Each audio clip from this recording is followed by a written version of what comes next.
We return now to North Korea's bombshell claims today. Siegfried Hecker is former director of Los Alamos National Laboratory, and he now teaches at Stanford University. He has visited North Korea and its nuclear facilities 7 times.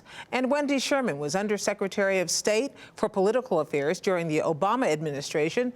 During the Clinton administration, she was a State Department official focused on North Korea, and she now advises the Hillary Clinton campaign. Wendy Sherman, how much of a threat is this latest test? Well, I think the fact that North Korea has now conducted a 4th nuclear test is of concern. I agree with the White House's assessment that at least so far, and I'll be glad to hear what Mr. Heckler has to say, that this isn't a hydrogen test. But nonetheless, 4 nuclear tests is of concern to us. So the fact of the test is more concerning to you than the type of test? Well, no. Had it been a hydrogen test, and of course it'll still be several days before we know that for sure, that is a much, much, much more powerful bomb. And of course we're also concerned about miniaturization of the weapon so that it might be carried on a missile to South Korea or Japan or even to the United States. So I think this is an acceleration and escalation by North Korea, and I think that the United States and the world community needs. Tell us, what exactly is possible for North Korea to have pulled off in this case?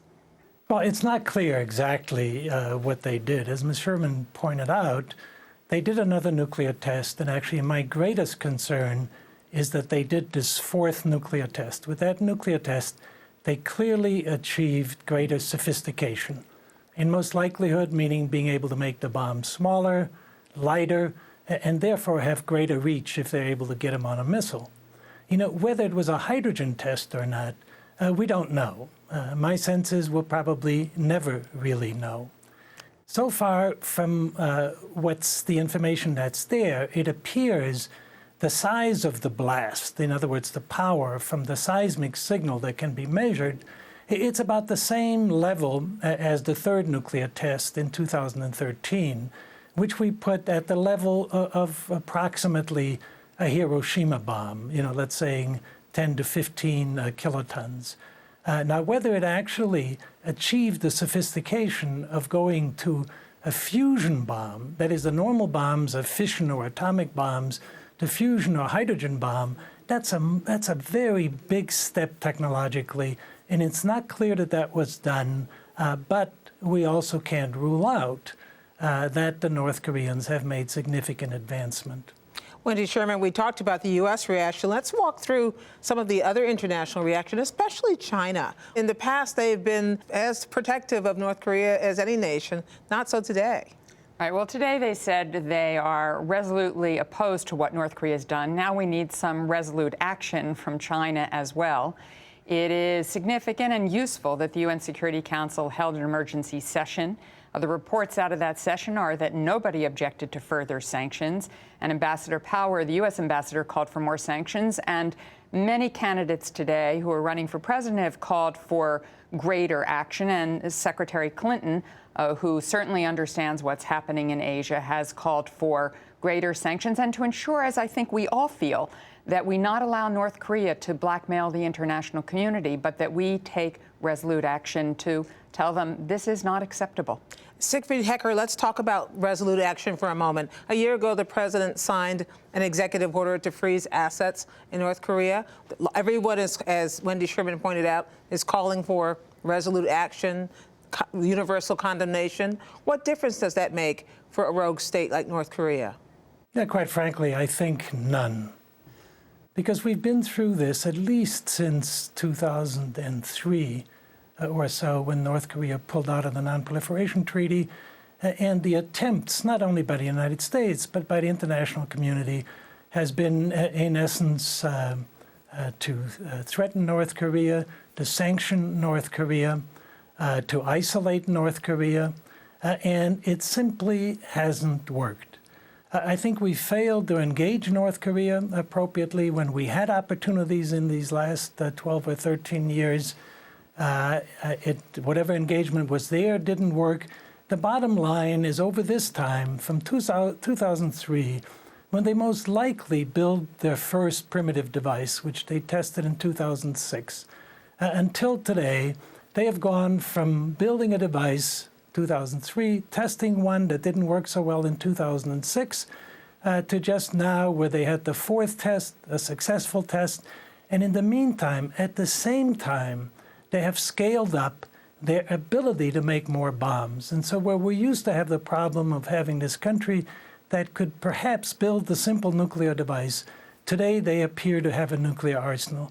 That's a great concern, and to me that means we have to do something different than what's been done over the last 12 years. Wendy Sherman, we know that Kim Jong-un is a tough read. Not many people have gotten inside and figured out what he's really up to. But based on what we know, if what he was trying to do today was provoke, what was that provocation intended to do? Well, I think it's several things. First of all, it's really to bring together his own country to believe that he is strong and powerful. He is still a young leader. He's trying to consolidate his power. He's done that through a tyrannical set of actions, including killing off some of his closest advisors when he thought they were getting out of control and he wasn't being seen as primary. So this was a way to bring his country together, which we find completely reprehensible, but nonetheless, he's taken that action. Second, he's sending a message to the region and to the United States that he will do whatever he thinks he needs to do to protect his country. He will not go down as other leaders have gone down around the world. I take Sig's statements and I understand them, the frustration here to get North Korea to do something. But to get action takes a couple of things. It takes a leader who's willing to engage, and North Korea has not been willing to engage, though the United States and others have made many entreaties to them to do so. And secondly, I think we have to get China, who has really one of the only relationships left with North Korea, along perhaps a little bit with Russia, to not only engage, but also to take tougher action to take away some of the goodies that they still provide to North Korea. And finally, Siegfried Hecker, your take on Kim Jong-un and whether he is a real threat in this situation. So I like to be able to say that I'm just a scientist, and so these diplomatic matters are certainly beyond my own personal reach. But the thing that seems clear, just in terms of the nuclear weapons piece of this, is that North Korea looks at these nuclear weapons as a deterrent.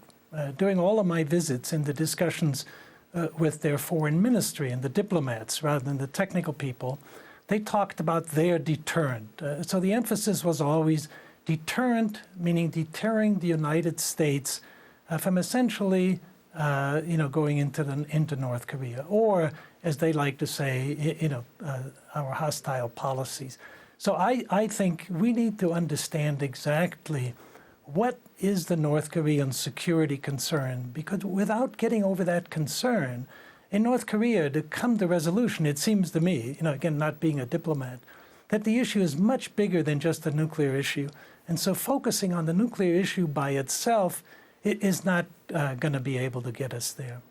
Siegfried Hecker, former director of the Los Alamos Laboratories, and Wendy Sherman, many former titles, but you're former undersecretary most recently of for political affairs at the Department of State.